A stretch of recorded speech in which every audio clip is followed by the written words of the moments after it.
Baik, Assalamualaikum warahmatullahi wabarakatuh. Perkenalkan, nama saya Agung Prayoga. Saya dari Prodi Sistem Informasi. Di sini saya akan menjelaskan bagaimana perkembangan Pancasila dalam konteks sejarah Indonesia. Jadi, Pancasila merupakan dasar negara dan ideologi bangsa Indonesia yang menjadi pedoman dalam kehidupan berbangsa dan bernegara.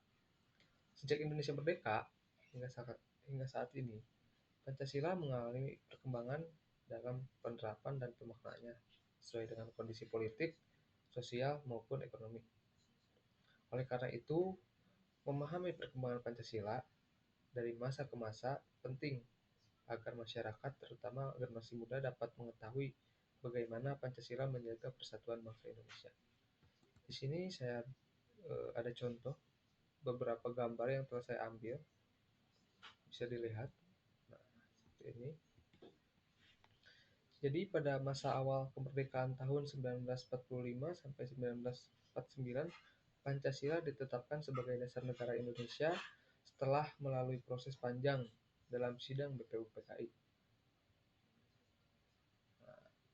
Selanjutnya, pada masa Republik Indonesia Serikat tahun 1949 sampai 1950, Indonesia sempat berubah menjadi negara federal setelah hasil konferensi meja bundar, walaupun Pancasila tetap digunakan sebagai dasar negara. Pelaksanaannya pun mengalami tantangan karena Indonesia terdiri atas beberapa negara yang memiliki kepentingan berbeda-beda. Jadi, sistem federal itu membuat persatuan bangsa kurang kuat sehingga akhirnya Indonesia kembali menjadi negara kesatuan pada tahun 1950. Pada masa demokrasi liberal, tahun 1950 sampai 1959, Indonesia menggunakan sistem parlementer yang menyebabkan kabinet pemerintahan sering berganti. Kondisi politik yang tidak stabil membuat pelaksanaan Pancasila belum berjalan dengan baik. Banyak partai politik lebih mementingkan kepentingan kelompok dibandingkan kepentingan bangsa, yang mengakibatkan pembangunan negara berjalan dengan lambat karena sering terjadi konflik politik, terus banyaknya kepentingan-kepentingan pribadi seperti itu. Nah, jadi pada masa demokrasi itu terpimpin tahun 1959 sampai 1965, Soekarno pun mengeluarkan dekret yang menandai berakhirnya demokrasi liberal pada masa ini. Nah, pada masa Orde Baru tahun 1966 sampai 1998, di bawah kepemimpinan Soeharto, Pancasila dijadikan asas bagi seluruh organisasi masyarakat dan partai politik.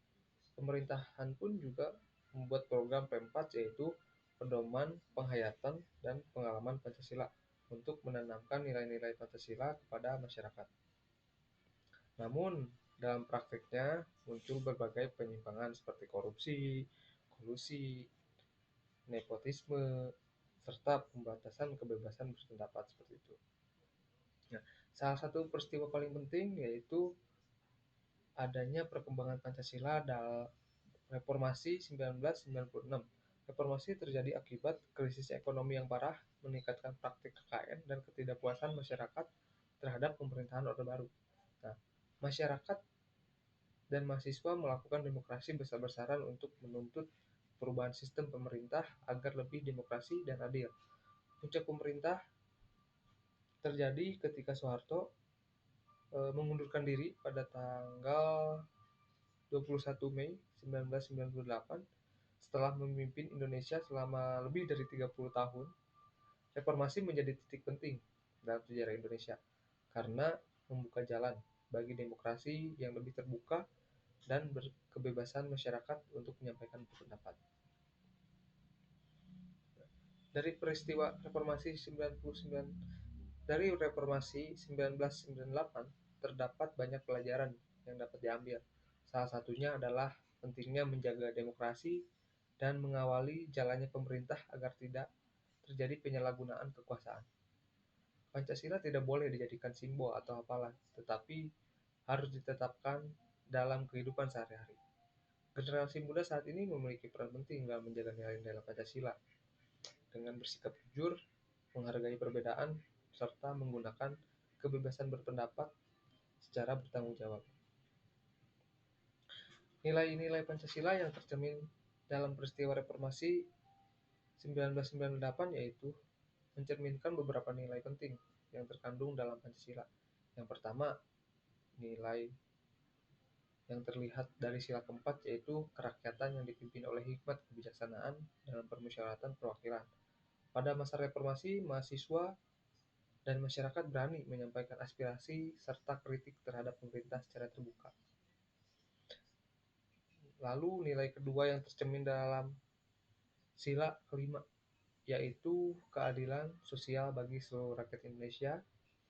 Reformasi muncul karena masyarakat merasa adanya ketidakadilan dalam kondisi sosial dan ekonomi. Banyak terjadi korupsi dan nepotisme untuk menyebabkan kesenjangan sosial semakin besar. Selanjutnya yaitu sila kedua yang berbunyi kemanusiaan yang adil dan beradab. Sangat terlihat dalam peristiwa reformasi ini, masyarakat menolak tindakan penindasan, kekerasan, pelanggaran hak asasi manusia yang terjadi pada masa sebelumnya.